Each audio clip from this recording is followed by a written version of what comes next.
est-ce que vous avez encore du mal à choisir entre some et any, ou alors si vous voulez dire I don't have any idea, ou alors I have no idea. Dans cette vidéo, je fais le tour de 4 quantifieurs essentiels. On fait ça en 3 étapes et puis on terminera par un petit quiz. Pour que ce soit clair, il faut savoir que les quantifieurs reviennent 2 à 4 fois par test, quels que soient les éditeurs. Il est donc essentiel de les maîtriser. On voit ça ensemble, clair et net. Let's go. On commence avec la négation, no versus none. La différence principalement, c'est que no va se situer devant un nom, tandis que none va être isolé en fin de phrase ou alors tout seul après une question par exemple. Par exemple, on va dire I have no idea ou I have no money.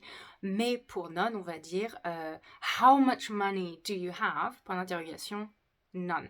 On va aussi faire attention à la double négation parce que moins et moins ça fait plus.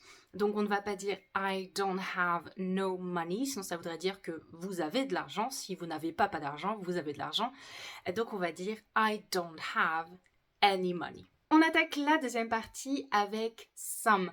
Some, il est principalement utilisé dans les phrases affirmatives. Par exemple, I have some information for you. Mais on peut le retrouver également de temps en temps dans les phrases interrogatives lorsqu'on va attendre une réponse oui. Par exemple, can I have some water? A priori, à moins qu'on veuille que la personne meure de soif, on va effectivement leur donner de l'eau. En troisième, on passe à any. Any, il est là pour exprimer une notion de quantité, mais on ne sait pas combien. On peut l'utiliser à la forme négative, interrogative et affirmative. Par exemple, pour la forme négative, on peut dire I don't have any questions.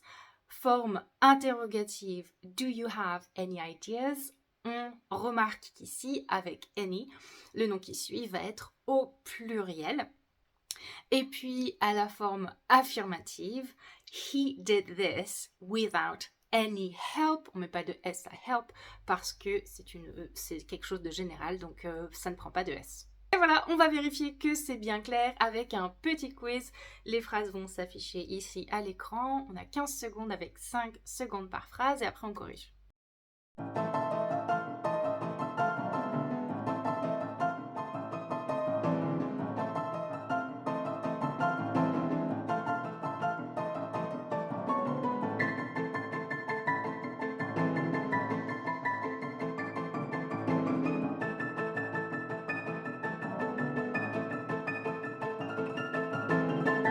La première, où on a le choix entre no et none, on va utiliser no ici puisqu'on a le nom qui suit.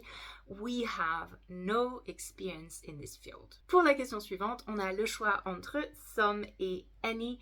Ici, on va choisir any. Is there any bread left? Et enfin, la dernière, on avait le choix entre no et none. On va utiliser none ici puisque ça se retrouve en toute fin de phrase. I asked for help, but there was none. Et voilà, on arrive au bout de cette vidéo. J'espère qu'elle vous a aidé. Si c'est le cas, n'hésitez pas à mettre un petit j'aime, à vous abonner, à activer les notifications.